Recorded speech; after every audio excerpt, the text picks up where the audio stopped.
Welcome everyone to this absolutely fascinating new study. I am so incredibly thrilled to have you here today because, honestly, we are about to embark on a true archaeological detective journey together. We are going to look at the very foundations of a major world faith, but we're doing it through a completely different lens than you might be used to. Seriously, we are going to put aside the later traditions for a moment. We're setting aside those centuries of inherited narratives and the accepted dogmas just to see what the raw history tells us. Instead, we are going to dig right into the cold, hard, contemporary evidence. I'm talking about ancient metal coins stamped right in the thick of the 7th century, forgotten theological debates echoing out of the deserts of Syria, and even the genuinely surprising work of 19th century German linguists who are working out of dusty European libraries. Now, I want to explicitly state right up front that this study covers some truly incredible research and material sourced directly from the YouTube channel Events and History. They have just done phenomenal work compiling these historical insights, and you can find a link to their channel located below in the description box. I highly encourage you to check them out. So get ready, because what the physical artifacts tell us might completely reshape how we understand the ancient world, the origins of a massive empire, and the profound, deeply intertwined ties between early Islam and Christianity. Okay, let's dive right into this and map out our chronological roadmap. Number 1, unearthing early Umayyad currency. 2, decoding the title Muhammad. 3, anti-Trinitarian sect dynamics. 4, mapping the manuscript gap. 5, redactions by European linguists. And finally, number 6, shift to organized religion. We're going to impartially trace this entire historical review from those early 7th century artifacts all the way up to later literary reductions. Section 1. Unearthing early Umayyad currency. Physical evidence from the 7th century. Okay, so before we ever even think about looking at texts that were written hundreds of years after the fact, researchers emphasize the absolutely critical importance of starting with physical, contemporary evidence. You know, coins are kind of the ultimate historical truth-tellers. Think about it.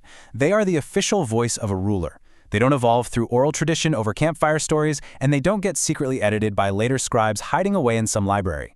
They broadcast identity, power, and religion in real time straight to the people.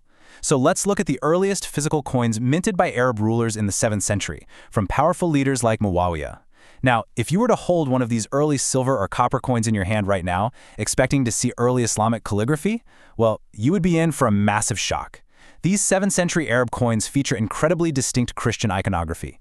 We literally see crosses. We see Arab rulers holding crosses. We even see the imagery of John the Baptist. And when we look at the mint locations stamped directly onto the metal itself, they are entirely in the north, places like Syria, Iraq, and Palestine.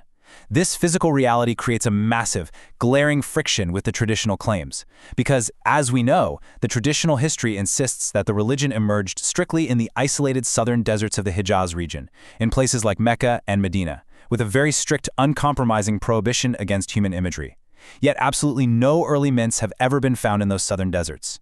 The rulers who supposedly championed this brand new image-free religion were, in reality, eagerly minting coins absolutely covered in Christian symbols and crosses all the way up in the northern Levant. And this brilliantly illustrates our next point, which brings us to a massive political flex that kind of changes everything. Right around the late 7th century, a highly powerful Arab ruler named Abd al-Malik takes control. He goes into a fierce existential war with the Byzantine Christians, and right in the middle of this intense, blooded conflict, the coinage dramatically changes. Abd al-Malik actively strips the Byzantine cross right off of his coins. But, and here is the crucial part, he doesn't replace it with the tenets of a completely new alien religion. Instead, he introduces the Shahada and specific verses that are absolutely laser-focused on critiquing the Christian Trinity. The new inscriptions boldly state that God is one, he does not beget, nor is he begotten, and he has no associates. Now, in the context of a total war with the Byzantine Empire, researchers suggest this physical evidence points to a sharp, calculated theological shift. It reads exactly like a brutal political and religious polemic against Trinitarian Byzantine Christianity by a rival Arian or non-Trinitarian Christian sect, rather than the sudden, out-of-nowhere emergence of a completely distinct new faith. Essentially, Abd al-Malik was using his actual currency to argue about the nature of Jesus and God, weaponizing local theology against his Byzantine enemies. Section 2. Decoding the title Muhammad, from title to historical figure. Let's dig into the linguistics here. So, if the early coins heavily suggest an internal theological debate happening right within the Judeo-Christian world, what about the name of the prophet himself? Well, the researchers dive really deep into the linguistic and historical origins of the word Muhammad, and what they find is absolutely staggering. We need to strip it back and look at the root consonants without the Arabic vowels, MHMT. Linguistic evidence reveals that this is actually an incredibly ancient title, not originally a distinct personal name at all. Let me give you an analogy. Think about the word Caesar. It started out as a specific guy's name, Julius Caesar, and over centuries it evolved into a broad title for emperors, like Kaiser or Tsar, right? Well, here the researchers argue the exact reverse happened. MHMT actually translates to the praised one or the blessed one, and it has a massive 2,400-year historical footprint way before the 7th century ever rolled around. We find it in ancient Ugaritic texts as far back as 1400 BC. We find it in Hebrew texts around 1000 BC, even appearing in the Song of Solomon. Intriguingly, by the 4th century, the prominent early church father St. Ambrose explicitly applied MHMT as a title for Jesus Christ, identifying Jesus as the praised, anointed Messiah. Even more fascinating, 7th century Jewish exilarchs running prominent, powerful seminaries over in Iraq used MHMT as an honorific title of authority, right before their own personal names. The researchers lay out this highly compelling theory that this widespread ancient title for Jesus or high religious leaders was only much later reinterpreted and literalized into the specific, distinct Islamic historical figure that we know today. Now, before we dive even deeper into this incredibly complex theological history, I want to take a brief moment to pass along a sincere message. The Gospels Compared says prayers for the Watchmen channels are very much appreciated, and give a hype and like please. Thank you so much for your continued engagement as we navigate the deep waters of this amazing study. Section 3. Anti-Trinitarian Sect Dynamics. Internal Christian Conflicts. Now, what's really interesting about this slide is that to truly understand those fiery inscriptions on the early coins and the widespread use of those ancient titles, we absolutely have to define the chaotic, swirling environment of the era. Anti-Trinitarianism was a massive, incredibly powerful theological movement in the Middle East. Let's break this down with a simple analogy to make it relatable. Imagine a bitter, centuries-long debate over whether the CEO of a company is the actual original founder of the corporation or just the founder's most trusted, highly exalted messenger. That is exactly what was happening here with the concept of the Trinity. Anti-Trinitarians were Christians who actively and fiercely opposed the Orthodox Byzantine doctrine of the Trinity. They emphasized a very strict, uncompromising monotheism. They strongly separated the divine and human aspects of Jesus, viewing him as a mighty messenger, a servant of God, or the Messiah, but absolutely categorically not a co-equal part of a three-person Godhead. The source material draws a very direct line connecting the early development of Islamic theology to these very existing Arian and Nestorian Christian sects. You see, these sects were already actively protesting the Hellenization and Romanization of their faith by the powerful Byzantine emperors. They desperately wanted to strip Christianity back to what they saw as its pure, raw, monotheistic roots. And the intensity of this internal Christian rivalry? It literally cannot be overstated. It was a vicious, no-holds-barred, ideological war between major religious centers. On one side, you had the Antiochian Christians up in Syria, who strongly emphasized the individuality of the Father, Son, and Holy Spirit. But because of this strict separation, their fierce rivals down in Alexandria accused them of tritheism, essentially accusing them of secretly worshiping three completely separate gods. This wasn't just some minor, polite academic disagreement over tea. It tore entire communities apart. Blood was shed over this. What is absolutely fascinating is how researchers perfectly connect this very specific, localized 7th century regional dispute to the text that would later form the Quran. Early Quranic passages heavily mock and fiercely condemn those who treat the Trinity as three distinct gods. The researchers point out that this aligns absolutely perfectly with the Alexandrian critique of Antiochian tritheism. It appears to be a direct, localized Christian theological argument, perfectly preserved and embedded right there in the texts of the era, rather than a critique from an entirely outside, newly formed religion looking in.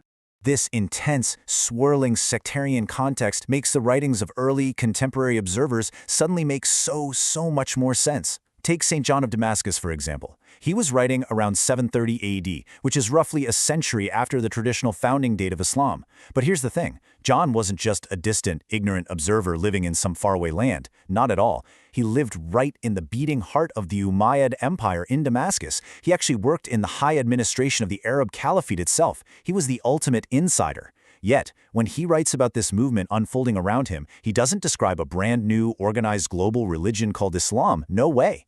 He specifically calls it the heresy of the Ishmaelites. He views this entirely through the lens of a Christian sectarian split, a localized heresy. Furthermore, he describes this movement as having multiple, scattered, fragmented writings, like quoting the writing of the camel or the writing of the women, rather than a single, universally compiled, polished book called the Quran. To one of the most highly educated insiders of the 8th century, this was simply an Arab Christian squabble over the precise nature of God, absolutely not a New World faith. Section 4. Mapping the manuscript gap. The silence of the 7th century. We are now transitioning from those physical hard artifacts and contemporary observers to the glaring, massive chronological gap in the written literary records. You really need to grasp the sheer, monumental scale of this silence. Imagine, if you will, trying to write a flawlessly accurate, moment-by-moment, definitive biography of William Shakespeare or someone from the 1600s today, in modern times, using absolutely zero contemporary documents and relying purely on a game of telephone passed down by word of mouth for 400 years. That is exactly the scale of the gap the researchers are mapping out here. The 7th century gives us the physical coins, and the 8th century gives us John of Damascus writing about a Christian heresy. The traditional historical narrative strongly claims that the great, expansive biographies and the collected sayings of the prophet were compiled all the way back in the 9th century. However, when we apply strict forensic archaeology, when we go digging for the physical, verifiable, surviving manuscripts, they do not appear in the 9th century. They just don't. The actual extant manuscripts don't show up until the 13th, 14th, and 15th centuries. There is an enormous, absolutely deafening chronological silence stretching for hundreds and hundreds of years between the events and the physical paper trail. So the crucial point is that we can track this timeline dynamically, and the gravity of this gap is just astounding. When researchers look for the physical documents that act as the very backbone supporting the standard historical narratives, they find that creation dates have been aggressively pushed backward in time by centuries, all without the physical manuscript evidence to actually justify it.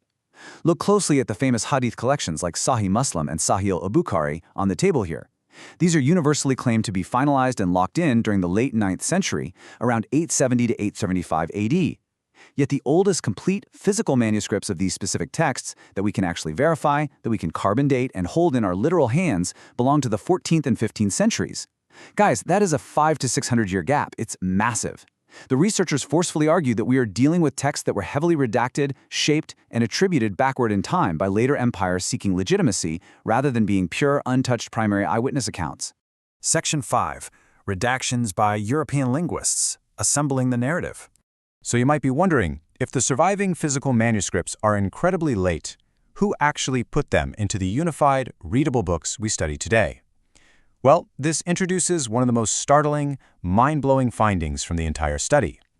The historical review argues that 19th century European linguists played an astonishingly outsized role in constructing the Islamic historical records the modern world relies on.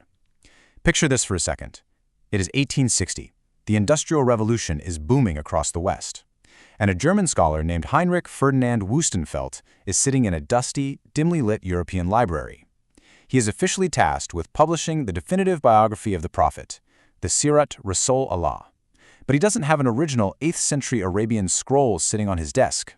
Instead, he is forced to meticulously, painstakingly piece the story together from heavily fragmented, widely varying manuscripts sitting in European collections that only date from the 11th to the 16th centuries. He is literally assembling a 7th century Middle Eastern history in a 19th century German office. Similarly, the massive foundational commentary by Al-Tabari wasn't compiled and edited for the global public until 1901 by a Dutch scholar named de Guy, who used 13th century manuscripts from Istanbul. The irony and the sheer historical distance here are profound. These unified narratives were actively assembled centuries after the fact, thousands of miles away from the deserts where the events supposedly took place. Let's move to Section 6 and see how this all builds. Shift to organized religion, from heresy to empire. So how exactly does a regional, internal theological dispute over the nature of the Christian Trinity morph into a massive, formalized global empire? Well, the researchers lay out a truly fascinating evolution of political power. Step 1 begins with those intense anti-Trinitarian debates about Jesus flourishing among the Arab tribes stationed up in the northern territories of Syria and Persia. Step 2 is where history rapidly accelerates. The massive Byzantine and Sasanian empires brutally exhaust themselves in decades of catastrophic, world-shaking warfare. I mean, they just bleed each other completely dry, creating a monumental power vacuum in the region. The Arab client kingdoms, who had served as military auxiliaries for a long time, simply step right into that vacuum and seize control of vast, wealthy territories. It was the perfect opportunity. But step 3 is the kicker. That happens centuries later. As this new Arab empire expands and eventually stabilizes, the later Abbasid rulers in Baghdad during the 8th, 9th, and 10th centuries realize they desperately need a unique, unifying state identity to legitimize their sprawling rule. According to the study, these later rulers take those early theological disputes, they take ancient titles like MHMT and local traditions, and they aggressively repurpose and formalize the whole shebang. They construct a distinct, fully articulated Islamic religion, complete with an official backstory specifically designed to separate their massive new empire entirely from the cultural gravity of their Byzantine Christian rivals. And this grand evolution, from a northern Christian sect into a distinct imperial religion, is seamlessly tied together by the geographic evidence. The researchers emphasize a massive debate between northern and southern origins. When you strictly track the physical artifacts, like those Umayyad coins with crosses we talked about, the early inscriptions, and the architectural focus of the very first Arab rulers, the geographical evidence consistently pulls the entire origin story straight up into the north. Instead of the traditionally claimed isolated southern deserts of the Hijaz region, cities like Mecca and Medina, the actual physical evidence points entirely to heavily populated Judeo-Christian territories. We are talking about places like Syria, Iraq, Jerusalem, Petra, and Gaza. The history was quite literally born in the north, right amidst established civilizations and raging Christian religious debates. Only centuries later, as the Abbasid Empire needed to solidify its completely unique narrative, was the origin story geographically shifted down south into the untouched, remote desert by later writers based in Baghdad. So we have journeyed a long way today, from 7th century coins bearing crosses, to ancient titles for Jesus, through intense sectarian Christian debates, across a massive, centuries-long manuscript gap, all the way to a burgeoning empire forging its own identity. If the earliest physical artifacts reflect internal Christian theological battles, and if the core texts were physically assembled centuries later by distant European scholars, how does this fundamentally reshape our understanding of history and the deeply intertwined roots of faith? It is a remarkable, challenging historical puzzle that begs us to always look closely at the primary evidence and reconsider how the world's greatest movements are truly born. A big thanks for the Gospels Compared members for helping this channel produce fruit.